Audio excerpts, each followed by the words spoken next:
Et voici venue l'heure de l'actualité africaine et internationale sur Lumière du Monde Télévision. Mesdames et messieurs, bonsoir.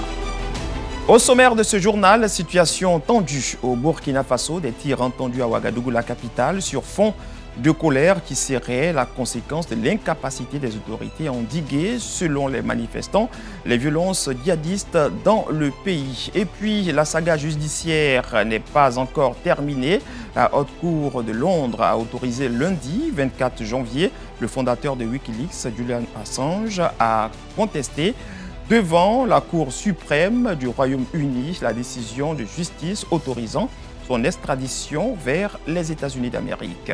La Commission européenne veut renforcer son assistance financière pour l'Ukraine face à la menace russe avec une enveloppe de 1,2 milliard d'euros. La proposition attend d'être validée par le Parlement européen et les 27. Encore une fois, bienvenue à ce temps d'information sur Lumière du Monde Télévision. L'actualité est dominée par la situation tendue au Burkina Faso, des tirs entendus à Ouagadougou, des militaires ont encerclé hier dimanche le palais présidentiel sur fond de colère face à l'impuissance, selon leur déclaration, des autorités à endiguer les violences djihadistes dans le pays.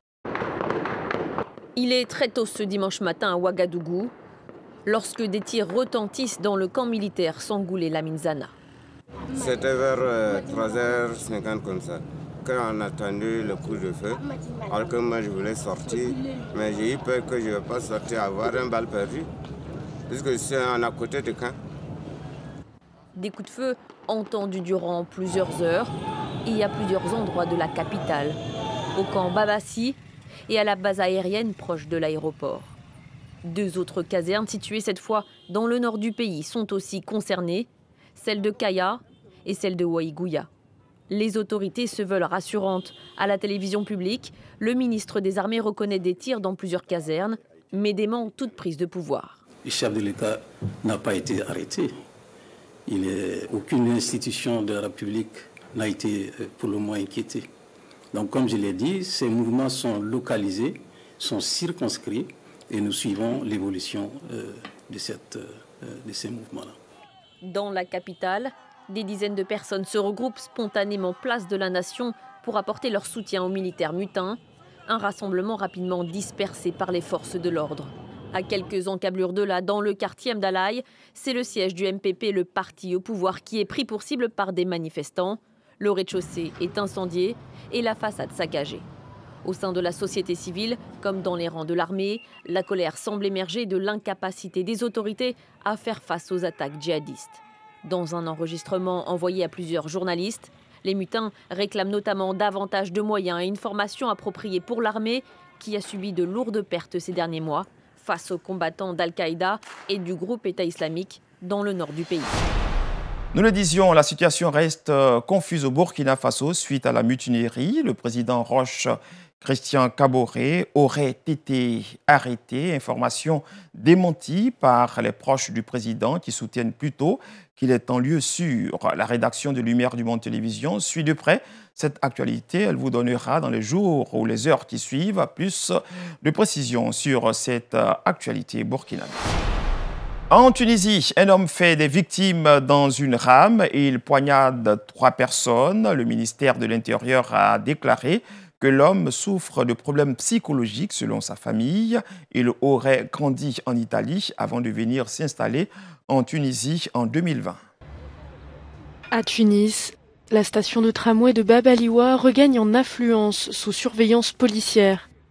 Dimanche, dans la soirée, un homme a poignardé 3 personnes dans une rame. Les passagers se sont alors bousculés pour sortir du tramway, créant la panique dans la station. La police a rapidement procédé à l'arrestation de l'agresseur alors qu'il tentait d'attaquer les forces de l'ordre. Le ministère de l'Intérieur a déclaré que l'homme souffre de problèmes psychologiques selon sa famille. Il aurait grandi en Italie avant de venir s'installer en Tunisie en 2020. Une enquête est en cours pour déterminer les circonstances et le caractère de cet acte. Selon l'Organisation mondiale de la santé mentale des Tunisiens n'est que peu prise en charge par les établissements de soins. Le pays traverse une importante crise socio-économique accentuée par la pandémie de Covid-19. Récemment, le chômage est passé à 18% avec un taux supérieur à 40% chez les jeunes et l'inflation a dépassé les 6%, faisant grimper le taux de pauvreté. Nous le disions dans nos titres, la saga judiciaire n'est pas encore terminée. La Haute Cour de Londres a autorisé lundi 24 janvier le fondateur de Wikileaks, Julian Assange, a contesté devant la Cour suprême du Royaume-Uni la décision de justice autorisant son extradition vers les États-Unis d'Amérique. La Cour suprême doit désormais examiner le dossier et décider si elle accepte l'audience ou non. Une petite victoire pour le fondateur de Wikileaks, Julian Assange. C'est à la Cour suprême qu'il reviendra de statuer sur son extradition ou non vers les États-Unis, où il est poursuivi pour avoir divulgué des dizaines de milliers de documents confidentiels. Accusé d'espionnage, il y encourt 175 ans de prison. Une juge avait rejeté en première instance la possibilité d'une extradition de Julian Assange vers les États-Unis, invoquant les risques de suicide du lanceur d'alerte australien. Mais en décembre dernier, la Haute Cour avait fait annuler cette décision, estimant que les États-Unis avaient fourni suffisamment de garanties pour répondre aux inquiétudes. Pour la justice britannique, la décision finale doit donc revenir à la Cour suprême, la plus haute juridiction du pays. Incarcéré dans une prison de haute sécurité près de Londres depuis 2 ans et demi, Julian Assange avait été arrêté par la police britannique en avril 2019, après avoir passé 7 ans dans l'ambassade d'Équateur au Royaume-Uni. La Commission européenne veut renforcer son assistance financière pour l'Ukraine face à la menace russe avec une enveloppe de 1,2 milliard d'euros. La proposition attend d'être validée par le Parlement européen et les 27. Selon le chef de la diplomatie ukrainienne, Moscou sème la panique afin de déstabiliser l'Ukraine. L'Union européenne au chevet de l'Ukraine, pays actuellement sous la menace d'une invasion russe. La Commission annonce un nouveau paquet d'aides financières pour faire face aux besoins liés au conflit et soutenir les efforts de résilience du pays. Un paquet d'aides d'urgence de 1,2 milliard d'euros qui doit être validé par le Parlement européen et les 27. Dans le futur, l'UE veut mobiliser plus de 6 milliards d'euros d'investissement. Depuis 2014, l'Union européenne et les institutions financières européennes ont alloué plus de 17 milliards d'euros de prêts et de subventions au pays. L'Ukraine est un pays libre et souverain. Il fait ses propres choix et l'UE se tient à ses côtés. L'OTAN envoie davantage de soldats, navires et avions de chasse en Europe orientale et en mer Baltique. Moscou l'accuse d'exacerber les tensions. L'Irlande s'inquiète aussi des exercices de guerre russes à 240 km au large de ses côtes. C'est dans les eaux internationales, mais cela fait aussi partie de la zone économique exclusive de l'Irlande. Nous n'avons donc pas le pouvoir d'empêcher cela, mais j'ai clairement fait savoir à l'ambassadeur russe en Irlande que ce n'était pas bienvenu. Ce n'est pas le moment d'augmenter l'activité militaire et la tension dans le contexte de ce qui se passe avec et en Ukraine. Après Washington, Londres retire à son tour certains diplomates de son ambassade à Kiev. Des décisions prématurées selon le chef de la diplomatie ukrainienne qui estime que Moscou sème la panique afin de déstabiliser l'Ukraine. L'UE ne retirera pas le personnel de sa représentation. Et nous parlons à présent sport et nous ouvrons justement la page de la CAN. La Tunisie obtient son visa pour les quarts de finale de la Coupe d'Afrique des Nations. La sélection tunisienne a battu hier les Green Eagles du Nigeria par un score de 1-0. Le résumé de la rencontre. La Tunisie passe en quart de finale. Lors du match de dimanche, le Nigeria a été battu 1-0 avec le but du Tunisien Youssef Msekni. Après des débuts mitigés en phase de poule de la CAN, les Aigles de Carthage ont réussi à étouffer le talent offensif de leur adversaire. On savait que ce ne serait pas un match facile. On a affronté des adversaires qui ont des capacités de haut niveau, individuellement et collectivement. Notre difficulté d'aujourd'hui était de trouver un moyen d'arrêter les forces du Nigeria, sans changer notre philosophie et en s'assurant que nous gardons toujours nos capacités. On a pu montrer aujourd'hui que tactiquement, on est l'une des meilleures équipes. Fin de compétition pour les Nigérians, malgré une tentative des joueurs de revenir dans le match après le carton rouge d'Alex Iwobi, 7 minutes après son entrée en jeu. Je ne peux pas blâmer les joueurs parce qu'ils ont tout donné. Ils se sont battus pour cela et ça n'a pas marché. Avec une petite erreur de l'un de nos meilleurs joueurs, le timing n'était pas bon. Ils ont profité de la seule chance qu'ils ont eue. Mais ce qui est dommage,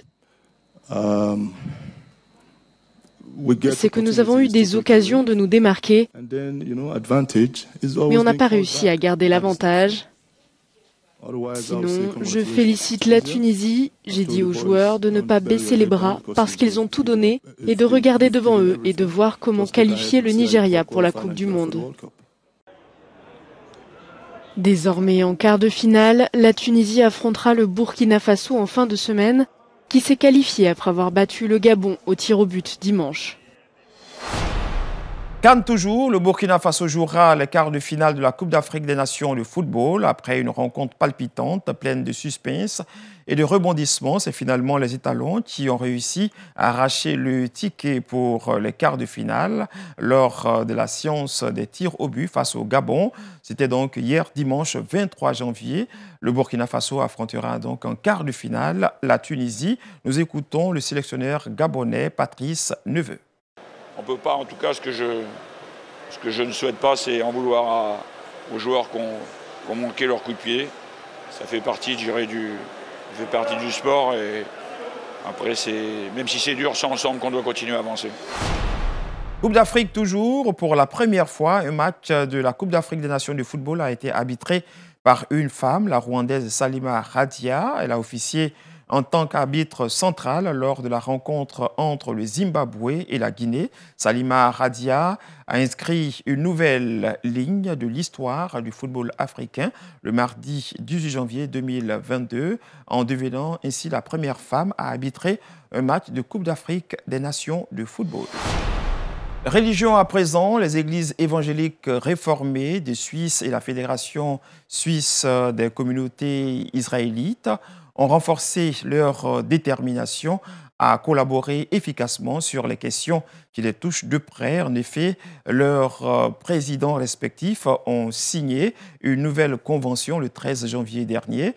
Il a ainsi été décidé que les représentants des deux congrégations se rencontreront désormais régulièrement pour traiter des questions de nature théologique, éthique, sociale, culturelle ou politique qui les concerneraient directement. Et c'est ici que se referme ce journal. Nous avons pris, comme de tradition, beaucoup de plaisir à vous le présenter. Merci, bonsoir, Dieu vous bénisse.